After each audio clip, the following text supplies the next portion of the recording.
आज मैट्रिसेस का 7th lecture हम लोग करेंगे, जिसमें किसी भी मैट्रिक्स को गिवन होगा तो उस मैट्रिक्स का इन्वर्स मैट्रिक्स क्या होगा हम ये फाइंड आउट करेंगे। और कैसे फाइंड आउट करेंगे? एलिमेंट्री ऑपरेशंस का यूज करके, जो पिछले लेक्चर में हम लोग कर चुके हैं। एलिमेंट्री ऑपरेशन 6 तरह के होते हैं और वो रो में भी ऑपरेशन हो सकते हैं और कॉलम में भी ऑपरेशन हो सकते हैं। How to find a inverse if matrix A is given. कोई मैट्रिक्स ए दिया होगा तो हम उसको ए इनवर्स मैट्रिक्स जो होगा वो कैसे फाइंड आउट करेंगे एलिमेंट्री ऑपरेशन के हेल्प से। और एक चीज़ यहाँ पे बिल्कुल अंडरस्टूड होगा कि ए इनवर्स जब भी हम फाइंड आउट कर पाएंगे जब ए इनवर्स एग्जिस्ट करेगा। अगर ए इनवर्स एग्जिस्ट नहीं करेगा तो ए इनवर्स कैसे फाइंड आउट करेंगे? उस केस में हम बोल देंगे कि इस गिवन मैट्रिक्स का ए इनवर्स एग्जिस्ट ही नहीं करेगा। तो सबसे पहले हमें डिसाइड करना होता है कि हम रो ऑपरेशन करेंगे या कॉलम ऑपरेशन करेंगे। तो हम इन दोनों ऑपरेशंस में से कोई भी चूज कर सकते हैं।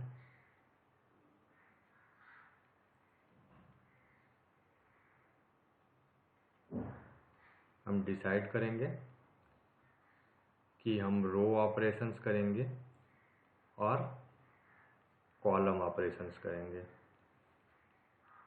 और इन दोनों में से कोई भी ऑपरेशंस हम पिक कर सकते हैं, result will be same. Suppose कीजिए कि हमने चूज कर लिया कि हम रो ऑपरेशंस के यूज से उसका इन्वर्स निकालेंगे। तो इसके लिए जो फर्स्ट स्टेप है, ए मैट्रिक्स गिवन है तो हम उसको लिख देते हैं A is equals to I into A matrix, क्योंकि हम जानते हैं किसी मैट्रिक्स में जब आइडेंटिटी मैट्रिक्स से मल्टीप्लाई करते हैं तो रिजल्टेंट क्या होता है? ए मैट्रिक्स ही होता है। और यहाँ पे ए का जो ऑर्डर होगा वही हम आई का भी ऑर्डर रखेंगे, तभी जाके तो मल्टीप्लाई हो पाएगा आई इंटू ए। फिर उसके बाद से जो सेकंड स्टेप होता है उसमें हम क्या करते हैं, apply a sequence of row operations on IA, A equals to IA till we get I equals to B into A। मतलब जो भी हम A equals to I into A किए हैं तो इसमें हम जब तक रो ऑपरेशंस का यूज करेंगे जब तक लेफ्ट हैंड साइड में जो A है उसको हम आइडेंटिटी मैट्रिक्स ना फाइंड आउट कर लें। और जब ये आइडेंटिटी मैट्रिक्स हो जाएगा तो जो रो ऑपरेशन हम ए में कर रहे हैं वही रो ऑपरेशन आई में भी करते रहेंगे। तो करते करते ये कोई बी मैट्रिक्स के बराबर हो जाएगा और ए तो लास्ट में बचाइए, उसको ऐसे ऐसा लिख देंगे। तो जब तक हम रो ऑपरेशन करेंगे जब तक identity matrix equals to B into A के फॉर्म में ना आ जाए। और जब इस फॉर्म में आ जाए तो आपको पता ही है कि क्या होता है कि a into B equals to I है, तो मतलब क्या होगा कि जो b होगा वही a का इनवर्स हो जाएगा। तो यहाँ पे जो मैट्रिक्स फाइंड आउट होगा b के जगह पे वही उस गिवन मैट्रिक्स का इनवर्स हो जाएगा। थर्ड स्टेप में क्या होता है कि जो मैट्रिक्स b फाइंड आउट होता है उसी मैट्रिक्स को हम बोल देंगे कि गिवन मैट्रिक्स a का इनवर्स हो जाएगा। अब सपोज कीजिए कि हम यहाँ पे रो ऑपरेशन ना यूज करके कॉलम ऑपरेशन यूज कर रहे होते हैं।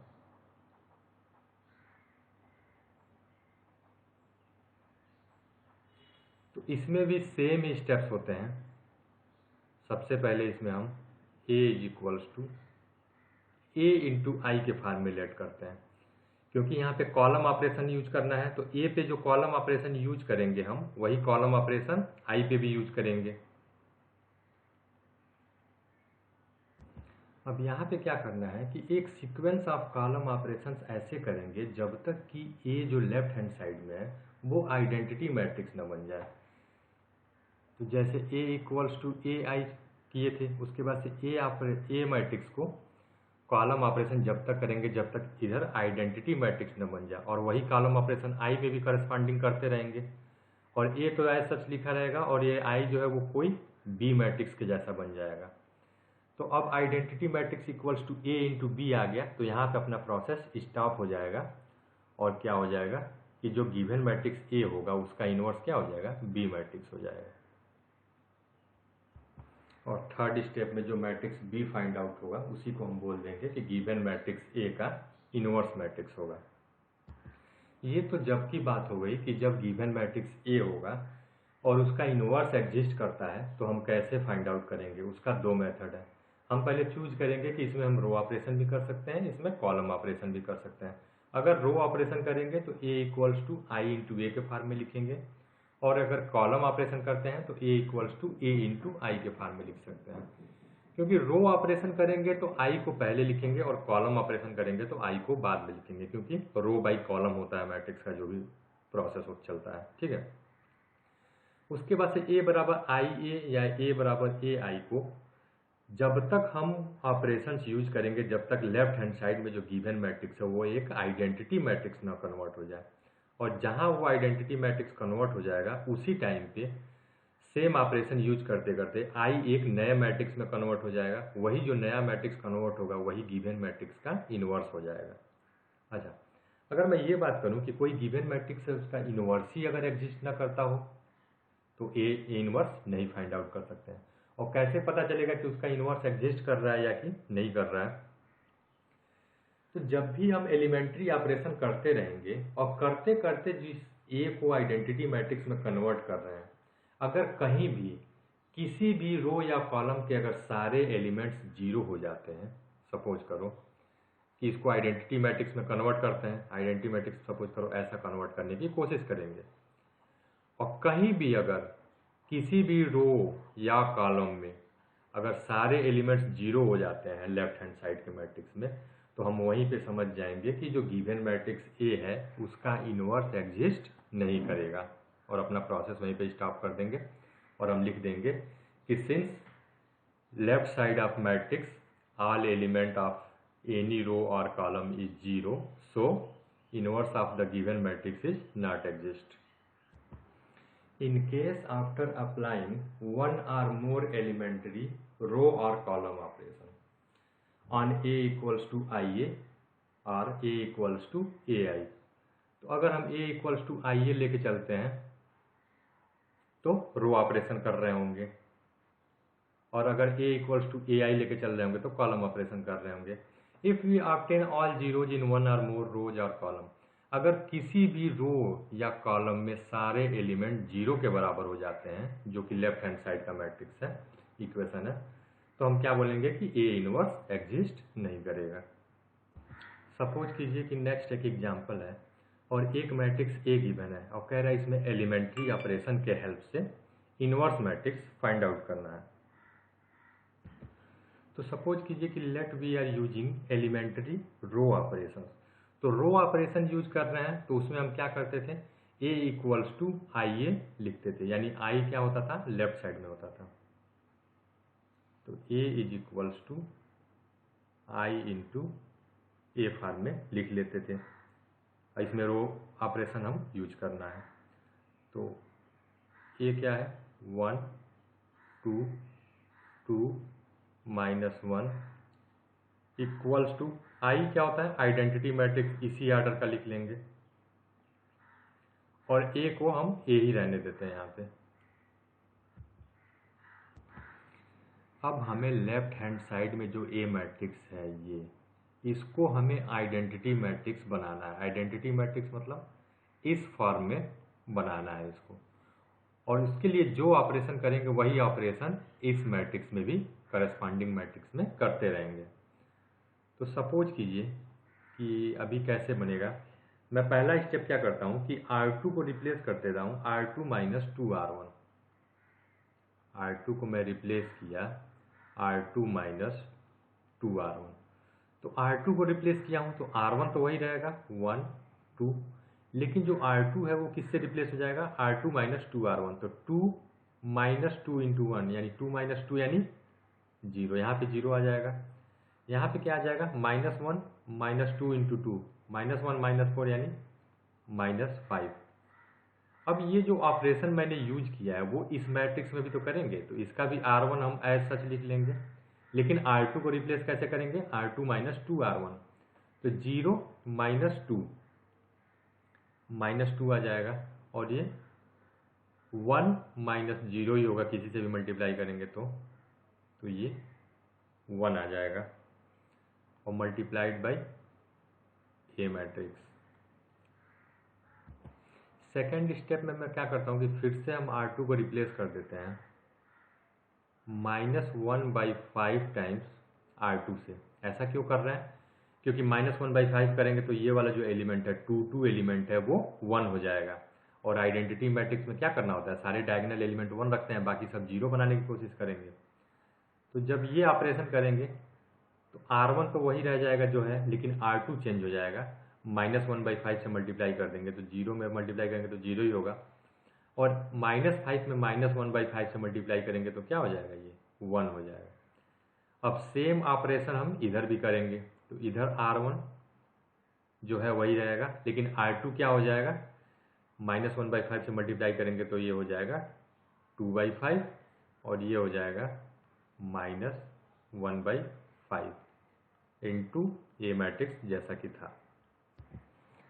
अब हमें लेफ्ट साइड में आइडेंटिटी बनाने के लिए सिर्फ इस एलिमेंट को 0 करना है। अगर ये एलिमेंट 0 में कन्वर्ट कर पाते हैं तो लेफ्ट साइड में आइडेंटिटी मैट्रिक्स बन जाएगा और हमारा प्रोसेस स्टॉप हो जाएगा।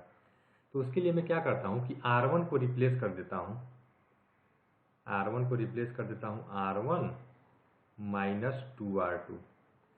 तो ध्यान से देखिएगा, R1 को रिप्लेस कर देता हूँ R1 माइनस 2R2, 1 माइनस 0 ही होगा ये 1, और ये 2 माइनस 2 यानी 0 हो जाएगा।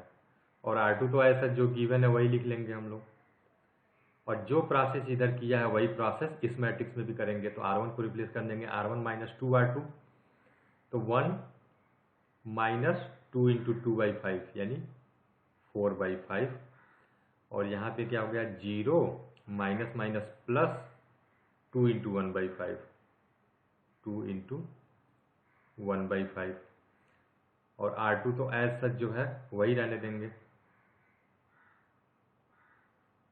Into A matrix.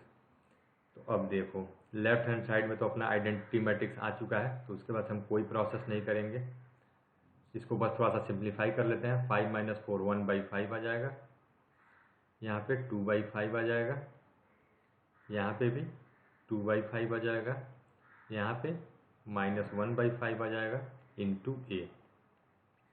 तो क्या ये identity matrix equals to B into A के फॉर्म में आ गया?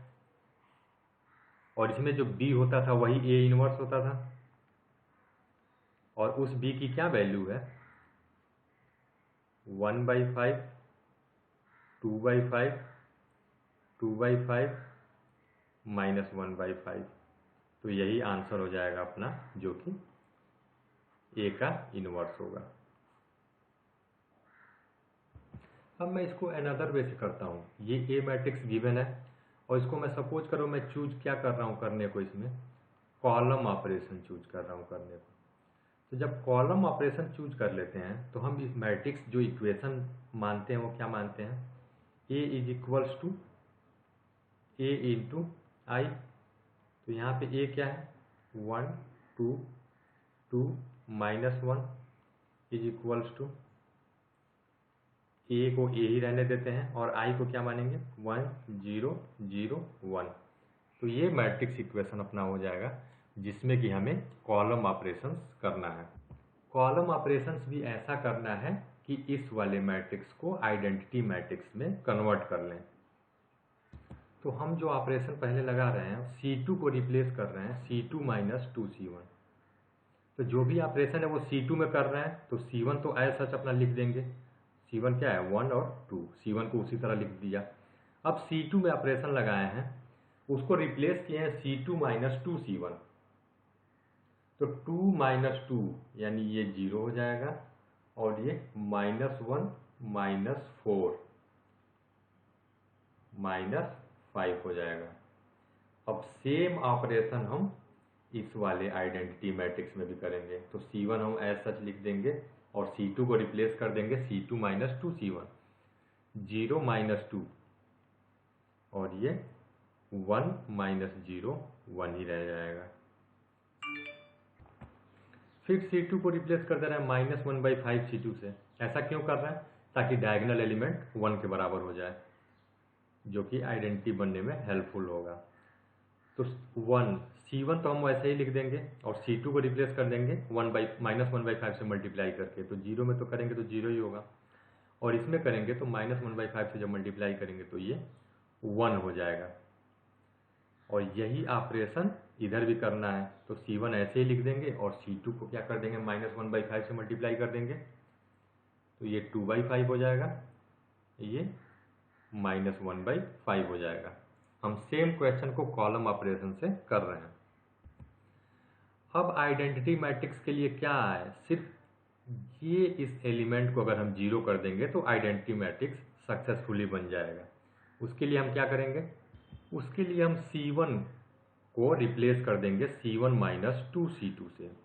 तो ध्यान से देखिए, C1 में प्रोसेस कर रहे हैं तो C2 तो हम अब एज सच लिख लेंगे, और C1 को रिप्लेस कर देंगे C1 - 2C2, तो 1 - 2 × 0 यानी 1 ही आएगा, और 2 - 2 × 1, 2 - 2 यानी 0 आ जाएगा। ये आइडेंटिटी मैट्रिक्स आ गया, ये A आ गया, और यहाँ पे भी C1 को रिप्लेस कर देंगे C1 - 2C2, तो 1 - 2 × 2 यानी 4/5, और यहाँ पे 0 माइनस माइनस प्लस 2/5, और C2 तो ऐसे ही लिख देंगे जो था, उसमें तो कोई ऑपरेशन नहीं कर रहा है, तो ये आ जाएगा। अब इसको थोड़ा सा बस सिंप्लीफाई कर लेंगे हम, तो 1 0 0 1 आ जाएगा, is equals to A multiplied by 5 - 4 1/5 2/5 2/5 -1/5। तो identity matrix equals to A × B के फॉर्म में आ गया, और इस केस में क्या होता है, जो B होता है वही A इनवर्स होता है, तो यानी A इनवर्स क्या हो जाएगा, जो B है, यानी B कितना है 1/5 2/5 2/5 -1/5, और यही आंसर पिछले केस में है, एलिमेंट्री रो ऑपरेशन के हेल्प से आया था, और same answer elementary column operation के हेल्प से आ गया। नेक्स्ट एग्जांपल में क्या करना है कि एक A मैट्रिक्स है जो 3/3 का दिया है, और इसका A inverse matrix elementary operation के हेल्प से फाइंड आउट करना है। तो सबसे पहले हम डिसाइड करेंगे कि इसमें एलिमेंट्री रो यूज करें या फिर एलिमेंट्री कॉलम ऑपरेशन यूज करें। तो सपोज कीजिए कि मैं एलिमेंट्री रो ऑपरेशन यूज करता हूँ।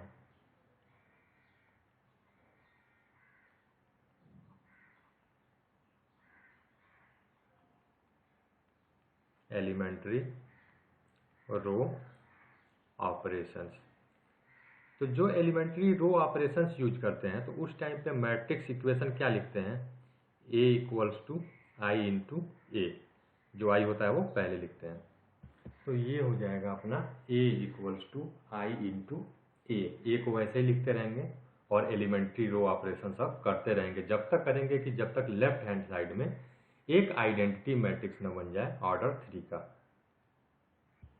फर्स्ट ऑपरेशन मैं ये कर रहा हूँ कि R1 और R2 को आपस में इंटरचेंज कर दे रहा हूँ, क्योंकि देखिए अगर R1 और R2 को आपस में इंटरचेंज कर दें तो जो डायगोनल एलिमेंट है वो तीनों डायगोनल एलिमेंट 1 1 1 के बराबर हो जाएंगे।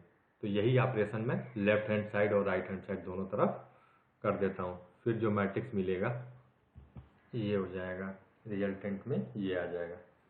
आप ध्यान से देखिए, दोनों में R3 third row as such लिखा हुआ है, और R1 और R2 को आपस में इंटरचेंज करके लिखा हुआ है दोनों तरफ। फिर मैं ऑपरेशन क्या करता हूँ, R1 को रिप्लेस कर देता हूँ R1 - 2R2। ऑपरेशंस के स्टेप में कोई भी आगे पीछे आप कोई भी ऑपरेशन कर सकते हैं, पर लास्ट में जब आइडेंटिटी मैट्रिक्स लेफ्ट साइड में बनेगा तो सबका ही इनवर्स मैट्रिक्स आएगा, वो सेम होगा। तो आप ये टेंशन मत लें कि हम कब कौन सा ऑपरेशन करेंगे, कब कौन सा पहले करेंगे कौन सा बाद में करेंगे, आप कोई भी करते रहो, बस मोटो ये रहना चाहिए कि लेफ्ट हैंड साइड में आइडेंटिटी मैट्रिक्स बन जाना चाहिए। तो कुछ ऐसा आ जाएगा अगर हम R1 को रिप्लेस कर दें R1 - 2R2। जहाँ पे हमने ऑपरेशन किया है वो ग्रीन कलर में मैं हाईलाइट कर दिया हूँ, बाकी सब एलिमेंट एज सच जैसे हैं वैसे ही लिख देंगे। अब अगर मैं नेक्स्ट ऑपरेशन इसमें ये करूं, ध्यान से देखिएगा, R3 को अगर मैं रिप्लेस करूं R3 - 3R1, R3 को अगर मैं रिप्लेस कर दूं R3 - 3R1। जब हम एलिमेंट्री ऑपरेशन पढ़ रहे थे तो उसमें थर्ड टाइप का ये ऑपरेशन था कि Ri को Ri प्लस के Rj से रिप्लेस कर देते थे। पिछले लेक्चर में हो चुका है ये। तो अब अगर R3 को मैंने रिप्लेस कर दिया R3 माइनस 3R1, तो देख पा रहे होंगे जो थर्ड रो में पहला एलिमेंट होगा वो भी 0 हो जाएगा। तो अगर मैं इसको नोट करूं यहाँ पे, तो आफ्टर ऑपरेशन ऐसे मैट्रिक्स इक्वेशन अपना आ जाएगा। जो ऑपरेशन मैंने किया है वो ब्लैक में बोल्ड कर दिया है। फिर मैं R3 को रिप्लेस कर दे रहा हूँ R3 माइनस R2 से, तो फिर जो मैट्रिक्स होगा वो ये मैट्रिक्स मिल जाएगा, मैट्रिक्स इक्वेशन मिल जाएगा। फिर जो नेक्स्ट स्टेप है उसमें R2 को R2 माइनस R3 से रिप्लेस कर देते हैं। R2 को R2 माइनस R3 से रिप्लेस कर देते हैं। ये आप जितना ज़्यादा प्रैक्टिस करोगे जब भी आपको समझ में आएगा कि कैसे आइडेंटिटी मैट्रिक्स बनेगा। आइडेंटिटी मैट्रिक्स के लिए डायगोनल एलिमेंट को मैं 1 बनाने की कोशिश करूंगा और बाकी सारे एलिमेंट्स को 0 बनाने की कोशिश करूंगा।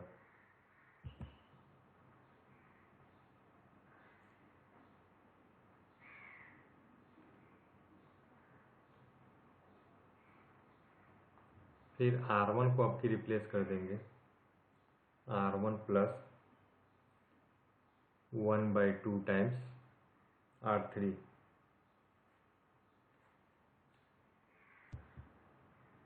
कुछ ऐसा मैट्रिक्स इक्वेशन आ जाएगा। आपको वीडियो को पॉज करके एक एक स्टेप अच्छे से कॉपी पे करके देखना है। अब R3 को मैं कैसे कर सकता हूँ आइडेंटिटी मैट्रिक्स, हाँ R3 को R3/2 से रिप्लेस कर सकते हैं।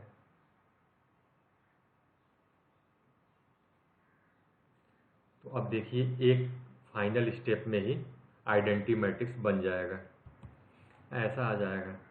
तो क्या ये देख पा रहे हैं कि अब I equals to B into A के फॉर्म में आ गया, और जो B होता था वही A इनवर्स हो जाता था।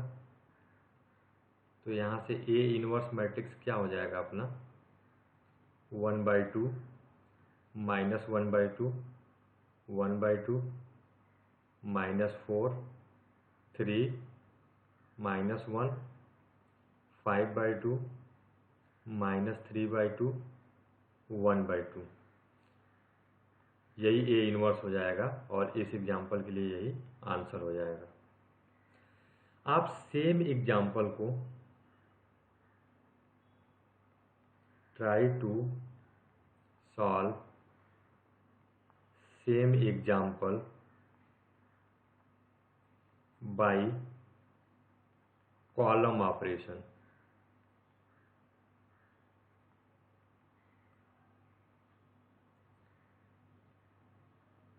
इसी एग्जाम्पल को आप लोग कॉलम ऑपरेशन से सॉल्व करने की कोशिश कीजिएगा।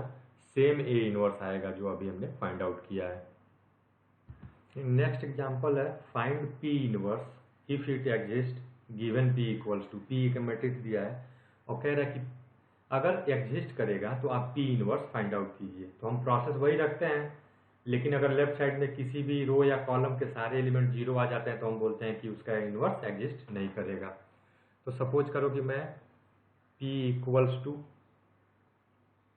IP ले लेता हूँ, यानी हमें एलिमेंट्री रो ऑपरेशन यूज करना है।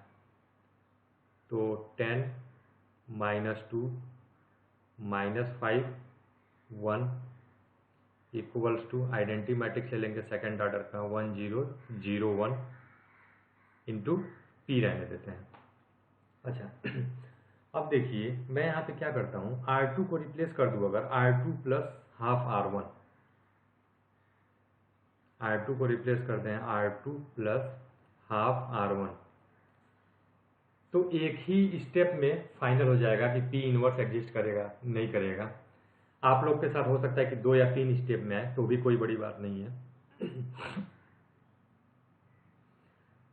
तो R1 को हम एज सच लिख लेंगे 10 माइनस 2, लेकिन R2 को रिप्लेस कर देंगे R2 प्लस हाफ R1, तो माइनस 5 प्लस 10/2 5 माइनस 5 क्या हो जाएगा यहाँ पे 0, और यहाँ पे क्या आ जाएगा 1 माइनस 1, ये भी 0 आ जाएगा। सेम ऑपरेशन इधर भी करना है, 1 0, और यहाँ पे क्या आ जाएगा, हाफ 1 इंटू पी गिवन था। तो अब ध्यान से देखिए कि लेफ्ट साइड का जो मैट्रिक्स था उसमें सेकंड रो के सारे एलिमेंट्स 0 0 हो गए। तो इसका मतलब क्या होगा कि गिवन मैट्रिक्स जो पी है उसका इनवर्स एग्जिस्ट नहीं करेगा।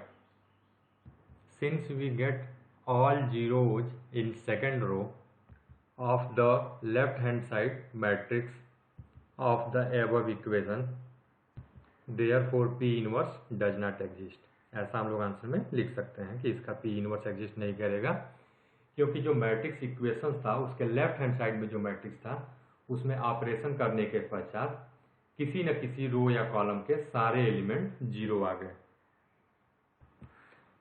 Practice problem 3.7।